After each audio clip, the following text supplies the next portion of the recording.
So, hello, and yes, welcome back to another video, guys. Now, that is right, it is my end of the month video. Now, these are some of my very favourite ones to film. Why? Because I genuinely like talking about the films I've recently watched, and the good thing about these is that I can get a lot of variety in. Now, I know a few people are doing these videos now, and a lot of people do films that they've rewatched. I just talk about films that I've watched for the first time in the series, because I have done a lot of rewatching this month as well. I rewatched a lot of the DCEU films in the build-up to Zack Snyder's Justice League, some of the MonsterVerse movies in the build-up to the release of Godzilla vs. Kong, and I also rewatched the 3 Planet of the Apes movies, the new ones, and the reason I mentioned this is because I just wanted to brag again about how much I love these 3 movies. They're so good, so good.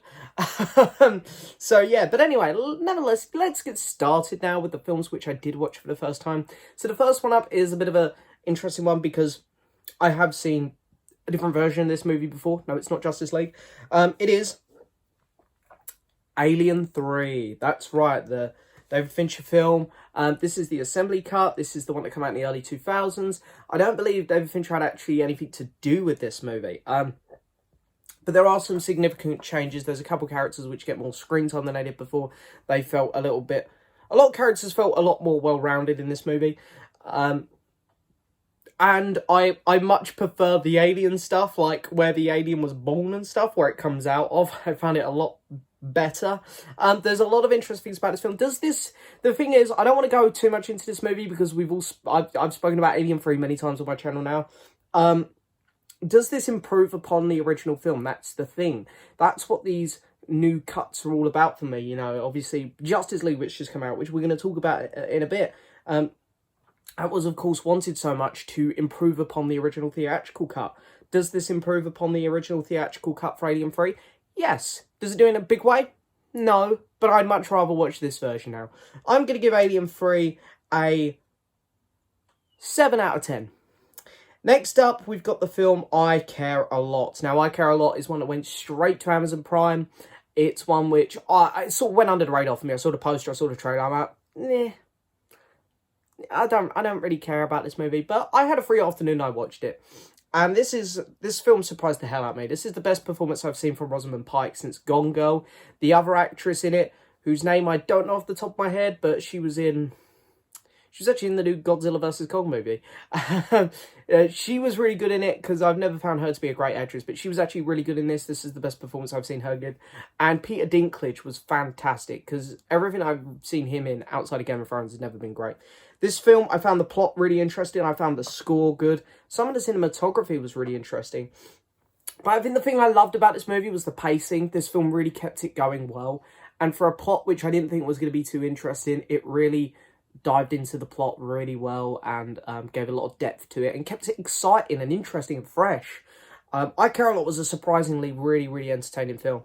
I'm going to give this movie a 7.5 out of 10.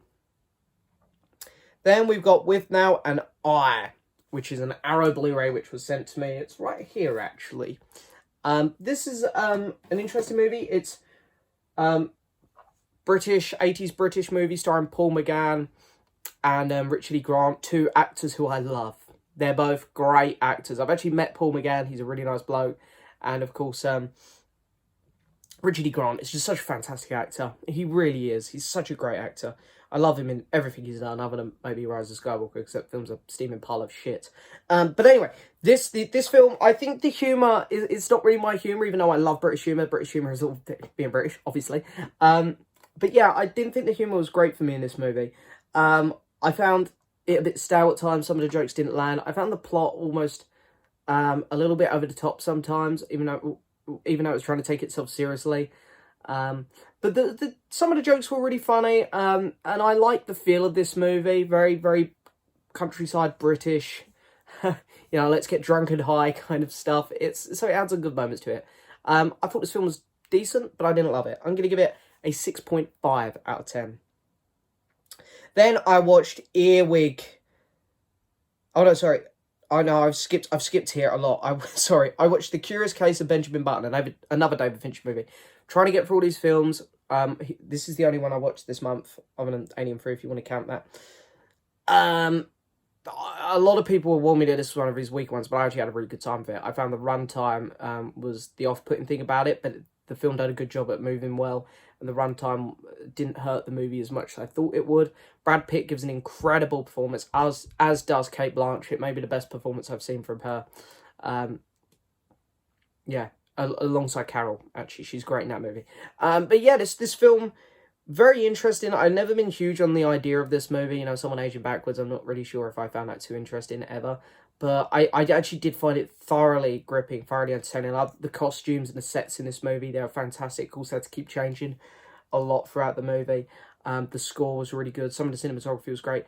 The only thing I didn't like was the ending, really. You know, it's a bit of a spoiler, but, you know, when Cate Blanchett is holding Benjamin Button as a baby, I found that a bit odd, and some of the dialogue there was a bit odd. But other than that, I did really enjoy this movie. I'm going to give it an 8 out of 10. Then we have Coming to America, the first movie. So I watched this the day before Coming to America 2 come out, because I thought, well, everyone's going to want to see me talk about the second one, and it's going to be a hot topic, so I want to watch the first one. So I watched it. Obviously, I don't have the sentimental value that some people have with it, so I watched it for the first time. You know, this film's 20 years old now. But there was some funny stuff in it. Not really my type of humour too much, but I can appreciate the jokes. Eddie Murphy was really funny in it. I really loved his little butler guy that was going around with him. James L. Jones was fantastic in it as well. Really had some really funny lines. Some of the jokes landed, some didn't for me. This is my personal opinion. The music and stuff, some of the outrageous things that were going on were really, really cool. And I can completely see why people love this movie. I can. It's just, as I say, it's not really my type of thing too much. But I still had a good time with it. It was fun. It was enjoyable. I'll give it a 7 out of 10. Then we have Earwig and the Witch, the new Studio Ghibli movie. They've moved into 3D animation here. Very exciting. But unfortunately, the 3D animation looks terrible here. Unbelievably terrible. It looks garbage. Like, it feels like I've gone back in time and I'm watching a PlayStation 2 cutscene for an hour and a half. That's genuinely what this animation feels like. It looks awful. And it's got no excuse. You know, when you see these other companies bringing out things nowadays, it's got no excuse to look this bad. The film also suffers from a lot of other problems, like a terrible, bland story. The voice acting as well, because obviously I listened to the British dub version for this one. Sometimes when I watch Studio Ghibli, I do listen to the normal cuts of the movie, but this one, the version I was watching only had the English dubbing available, and the voice acting was just awful. They got it just did nothing worked about this movie. Nothing. It's easily the worst thing I've seen from Studio Ghibli. It's terrible. I will not be buying this to go in my Studio Ghibli collection. I don't want it. Yeah, I'm gonna give it a 2 out of 10. I think this movie is awful. Then we have Coming to America 2, which I know a lot of fans of the first one really don't like, and they're not very happy with this movie. For me, I don't have a huge connection to the first one. Again, definitely less jokes landed in this one, but there were a couple funny bits. They're barely in America, so I think they really messed up there. I think they could have done a lot more with the plot. And the fact that they had to write something in from the first movie that wasn't shown in the first movie to make this movie make sense is a little bit embarrassing. You can tell some of the actors' hearts aren't in this one as much. I also found it very predictable what was going to happen. It was very predictable. I just, you know, it's one of those comedy movies that come out. It's definitely not like a Zoolander 2 bad. And it's not like Anchorman 2 where it's like, yep, I can see why they made this. This one's fine. It's just very in the middle for me. I'm going to give it... I think I gave it a higher score in my review, but I'm going to give it a 4.5. My opinion of it has definitely weakened. Then we have Disney's new live-action movie, Raya and the Last Dragon. Now, I've reviewed this in detail, so I'll be quick. I can hands down say it's better than Frozen 2 and Ralph Breaks the Internet. So it's a lot better than the previous two movies. It's obviously not as good as Moana. It's just not. What works about this film really well, I think visually it's stunning. Gorgeous movie. Absolutely gorgeous. Some of the cinematography in it's really nice. The score is fantastic. I like most of the characters and the designs of stuff here. It works really well. What I didn't like was the dragon. It looked like a furry. But we'd come to see that from the trailers and stuff, so I sort of know what to expect. Awkwafina really didn't match the dragon too well. She's the only voice acting performance here that I had trouble with, because everyone else was really, really good in it. And I found some of the characters' motivations a little bit weak. A couple, like the villain. The baby, I found a bit over the top. But this film was really good. I'll hands down be buying this film. It was thoroughly enjoyable. Really good Disney animation here. I'll give you Raya and the Last Dragon. I'm going to give it an 8 out of 10. Then we have Bliss. Bliss, that's right. Owen Wilson's new film alongside... I can't remember the name of the actress. But she's going to be in the Eternals. So I'm excited to see her in that. Because this film... I've seen this actress in a few things before anyway. But this film was really bad. Now, a lot of people were telling me this director's last film was really good. So I was like, okay, maybe I like this. I genuinely like Owen Wilson. I think he's kind of funny. I know he's not the most high-class actor trying different various roles. But I like him for what he is. And I can't wait to see him in Loki. This film, the plot was a mess. The plot was a mess. This film looked graining and horrible, and I didn't like the feel of it. It was chucking you through loopholes in the plot. So, considering the plot was moving at a snail's pace, when it did do something drastic, it happened so quick that it was like, oh, wait, we're here now? Okay. There were no likeable characters here. And it was just a very bland movie. There was nothing that stood out to me here. Like, score, throwaway. Cinematography, it was just standard. Acting, I think you could tell the actors didn't want to be there half the time. This film was just very meh. I'm going to give it a 3 out of 10.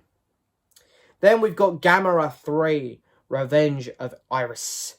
So Gamera 3, I think this might be my favourite Gamera movie. I had a great time with this one. This is like one of the first times the characters were actually super relatable. I was like, this is cool. I love what they're doing with the characters here. The monster was awesome. It felt different.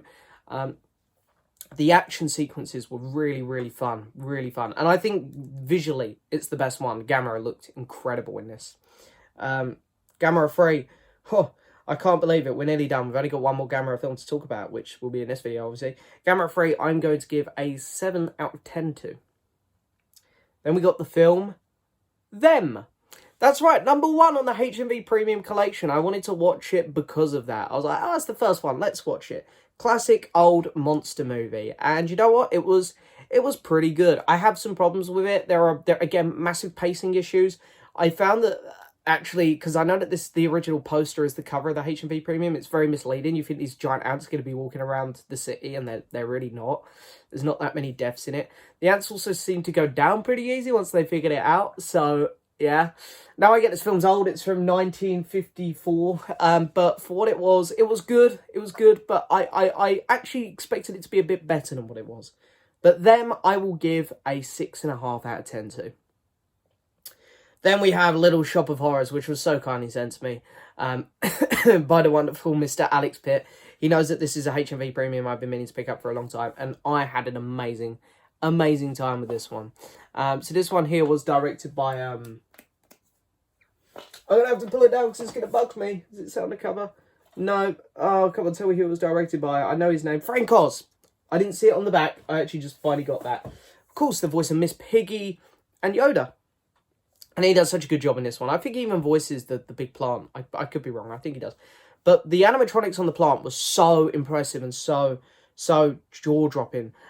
Considering, you know, it's a 1990 film. I think it's 90. Oh, 86 even earlier.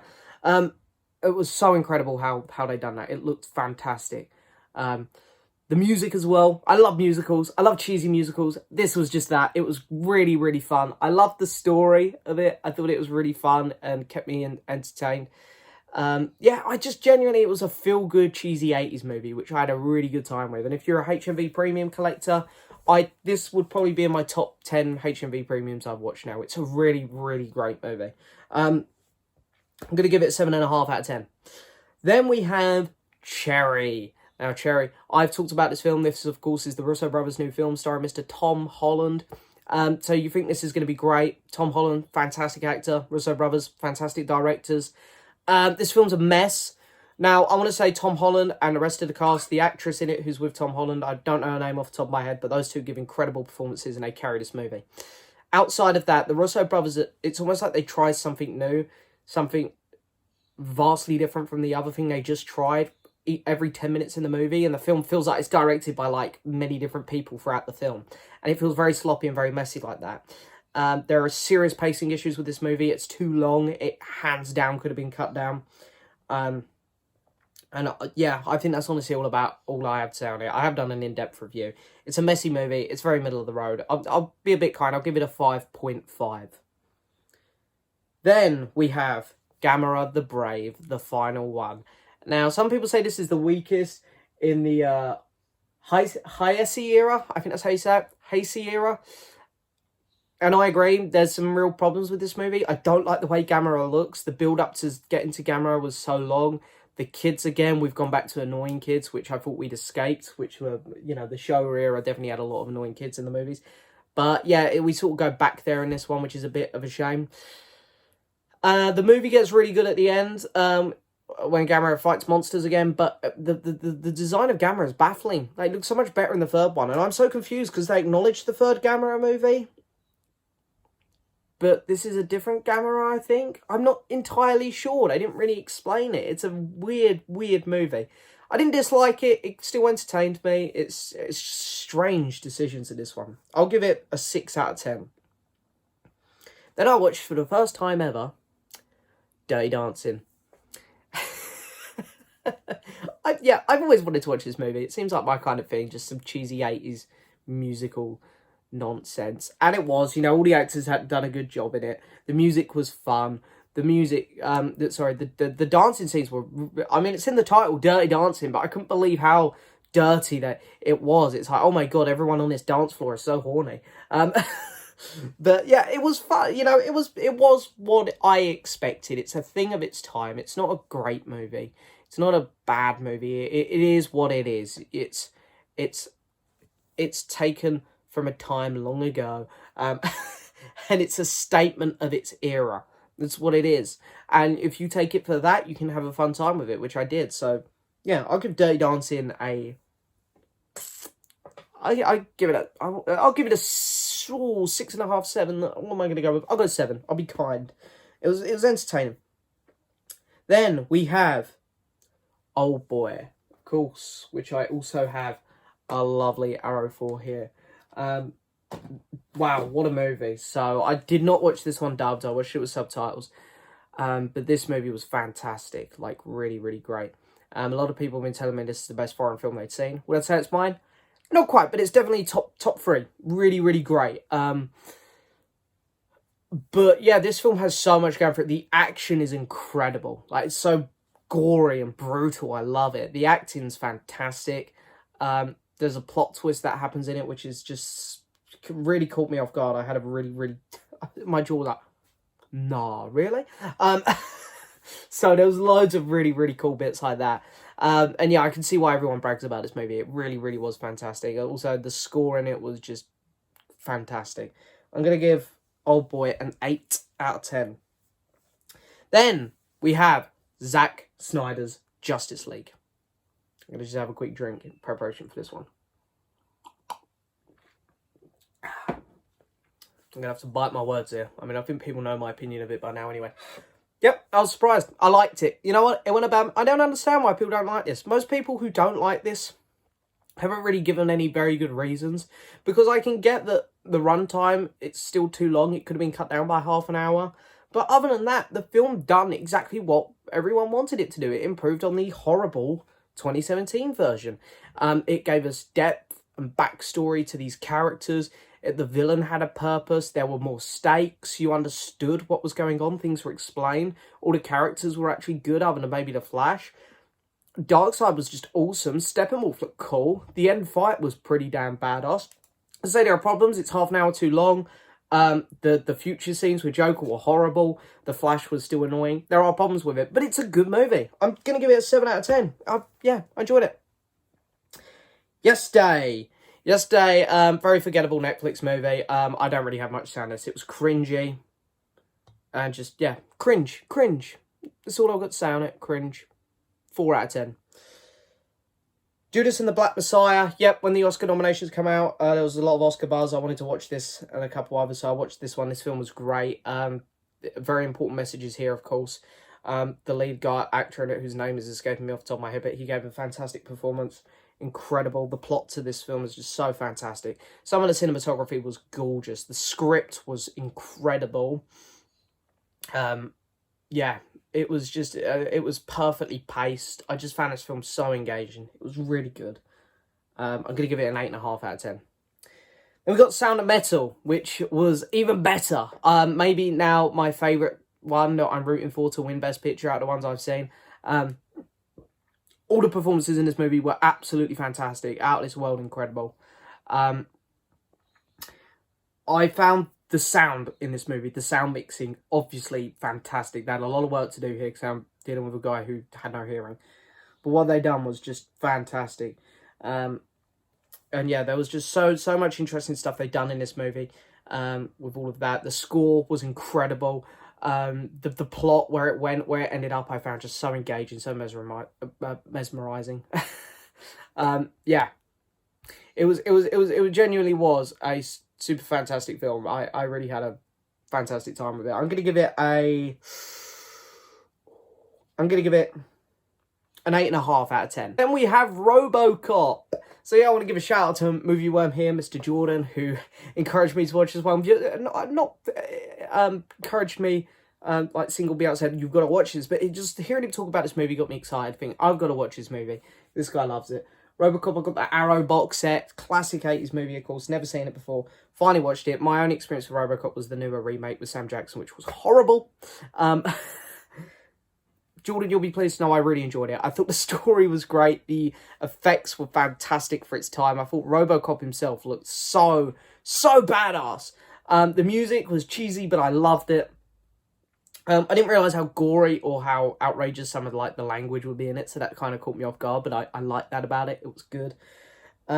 Yeah, I found Robocop to be thoroughly engaging. The action sequences were really good. I just, all in all, enjoyed this plot, the story. It actually made you think. It was cleverer than it needed to be, and it was fun. It's a piece of it from its time, again, but it works so well. Robocop, 8 out of 10. Next up, we've got 12 Angry Men.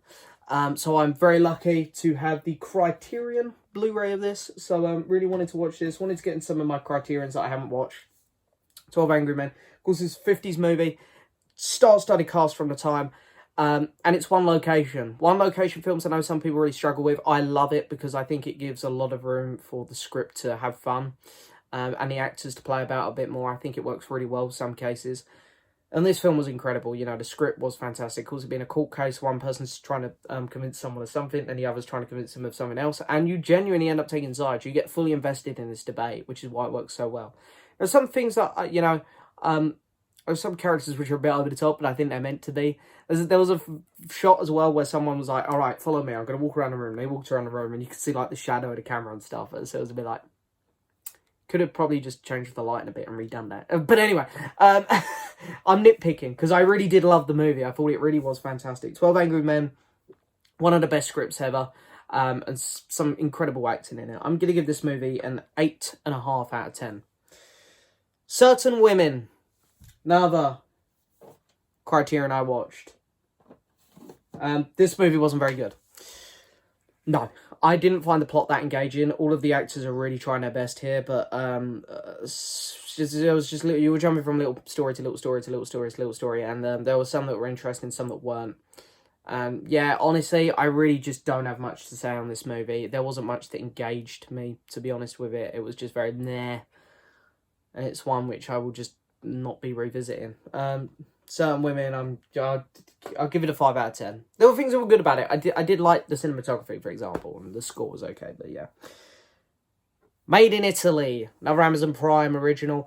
Now, I've noticed people don't really like this movie too much, which is surprising. It's Liam Neeson's new movie. I actually had quite a good time with this one. I found the humour, some of it over the top, but some of it works well. I found some of the acting a little bit weak. It was actually one of Liam Neeson's weaker performances. But the movie had some heart and some charm to it, which I kind of like. I'm kind of a bit sappy for those kind of films sometimes. And I really liked where the film ended up. It took its time to get there, but it ended up in a nice place. Some of the sets and stuff were beautiful as well. But yeah, the film didn't do anything too interesting, but it was fine. I thought it was okay. I'll give it a 6 out of 10. It was fine. Then we got The Sister Brothers. The Western movies, which is such a great cast here. Joaquin Phoenix, John C. Reilly, and one of my very favourite actors, Jake Gyllenhaal. This film has a lot going for it. The sets and the costumes, I want to say, are incredible. The film looks stunning. The score is great. The acting is unbelievable. I think this film suffers from a little bit too long of a runtime. It could have been cut down a bit, but it is, other than that, a really, really, really good movie. I'm going to give it a 7.5 out of 10. One of my favourite modern westerns now. And the last film I have to talk about, I've just reviewed fully in detail, and that is Godzilla vs. Kong. The last, I think, MonsterVerse movie we're getting, unfortunately. But it was a really fun time. You know, this movie, the human stuff, as I said in my review, there is some human stuff which sucks. Some human stuff which is a lot better than King of the Monsters. The monster stuff is the thing we come to in these movies, and it's improved. It's bigger, it's better, it's more badass. So yeah. Everything that you want to be improved from the last ones has been improved. The monster stuff doesn't cut as much. It's more epic. It's more fun. They stay with it a lot. The CGI, for the most part, is really good on it. Yeah, there's some silly stuff in the movie. Go watch my full review. That's the best thing I can say. The movie was fine. I'll give it a 7 out of 10. It was like, yeah, I had fun with it. It done exactly what it was meant to do. But anyway, there's all the films I saw throughout the month of March 2021 for the first time. I hope you guys enjoyed. Let me know down in the comments what your thoughts are on those movies. And yeah, I will see you all next time for another video. Bye-bye.